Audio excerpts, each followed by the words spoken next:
Bien, bonjour à tous et bienvenue dans notre petit jardin laboratoire. Je me propose de vous faire partager, de partager avec vous plutôt les travaux qui ont été réalisés dans ce petit jardin au cours de cette dernière semaine. Puisque vous le savez peut-être, les températures négatives devraient arriver cette semaine et ça va être un petit peu difficile de travailler en extérieur à l'aménagement de ce jardin. Alors ce qui m'a occupé principalement ces derniers jours, c'est ceci. Alors vous le devinez déjà peut-être.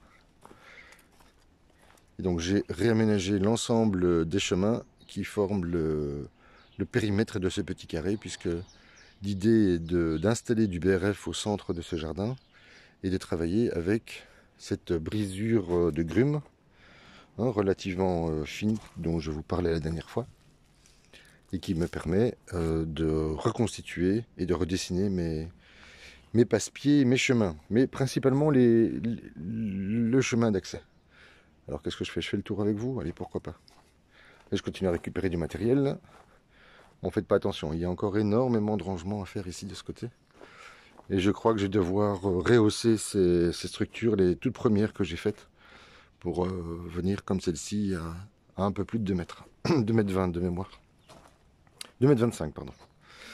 Alors, qu'est-ce que je fais? Ben, j'ai dans cette fameuse butte qui me pose pas mal de soucis puisqu'elle est fortement enracinée, eh bien j'y ai placé, là où j'avais un tout petit peu de place, j'y ai placé un cerisier. L'idée c'est que d'ici quelques années il fasse de l'ombre dans ce jardin, mais également qu'il attire les insectes et les oiseaux. Je dois encore m'occuper de ce petit point d'eau également. Je ne sais pas quand j'aurai le temps puisque je vous le dis, on nous annonce des températures, c'est des cocottes, des températures négatives pour les jours à venir. Et donc, l'ensemble du jardin a été remulché. Donc, on a placé une couverture. On ne dit pas mulcher en français, je pense. Le mot mulch, qui signifie couverture en anglais, ben, reprend l'ensemble des couvertures du sol qu'il est possible d'y installer. Alors, j'ai commencé à ranger cette partie-là. Allez, je vais vous montrer quand même ce que j'ai fait. Ah oui, une chose importante, c'est que avec l'aide d'un copain, Steven, qui est venu m'aider, on a refait ce toit. Donc il n'y a absolument aucun vice dans cette construction. Donc j'y ai simplement placé des grandes bâches que j'avais récupérées, des bâches publicitaires qui font de mémoire 5 mètres sur 3 et j'en ai placé 4 pour faire une immense couverture. Je l'ai ensuite recouvert de ces fameuses plaques en métal que j'ai eu l'occasion de récupérer.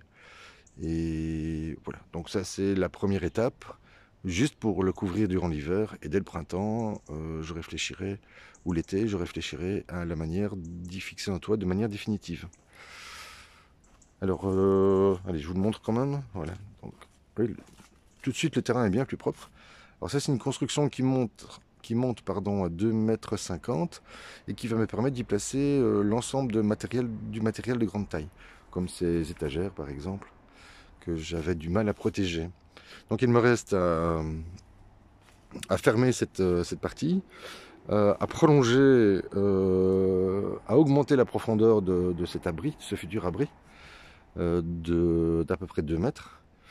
Et l'idée est donc, avec une couverture sur le toit et sur les côtés et sur le fond, eh bien j'aurai un abri quadrangulaire qui me permettra d'y stocker une partie du matériel qui est souvent encombrant, je dois bien l'avouer. Mais que voulez-vous, lorsqu'on a l'ambition de transformer ce jardin, enfin cette prairie, cette pelouse, pardon, en un petit jardin potager, eh bien il faut faire avec. Et puis comme on ne peut pas augmenter la surface du jardin puisqu'il est entouré de murs, eh bien nous allons travailler en élévation cette année-ci. Alors là j'ai repiqué ce matin, non j'ai planté plutôt des oignons et des échalotes. Mais bon, je ne vais pas vous montrer en détail ce que j'ai réalisé. Alors je poursuis rapidement avec vous la promenade pour vous montrer une autre construction qui me tardait de réaliser. Alors je ne vous parle pas de ceci, hein. J'ai augmenté ma surface de ce grand bac qui me permet d'y conserver tout le matériel qui va devoir être traité, matériel végétal. Et donc c'est principalement des racines, des branches, des des rameaux de cette année. Et dès que possible, eh bien, je les placerai au broyeur et j'en ferai du BRF. Donc j'ai recouvert mes chemins et j'ai surtout réalisé ceci. Alors je prends un petit peu de recul. Alors je ne sais pas si vous vous souvenez, cet abri ici à droite existait, il était placé à l'emplacement du nouvel abri. Et ça me permet d'y poser quelques outils durant la période hivernale et puis d'y avoir accès immédiatement dès que je veux entrer dans ce jardin avec un outil. Et à gauche, j'y ai placé, donc j'ai créé une grande élévation également de 2,50 m, sans vis.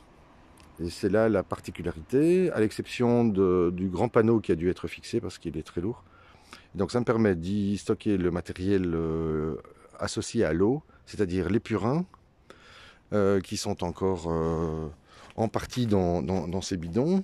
Ici, j'ai filtré, nettoyé, préparé 100 litres de purin dans des bidons opaques, de manière à les conserver jusqu'au printemps, puisque les orties n'arriveront qu'un peu plus tard. Et dans ces purins de consoude, de prêle et d'ortie, associés avec de l'urine,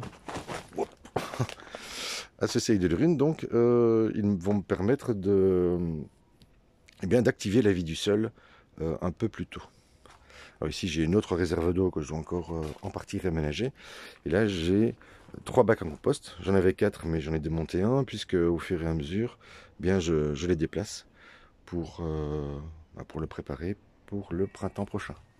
Donc voilà ce que donne cette petite construction. Vous voyez, toute simple, réalisée uniquement avec des éléments de récupération.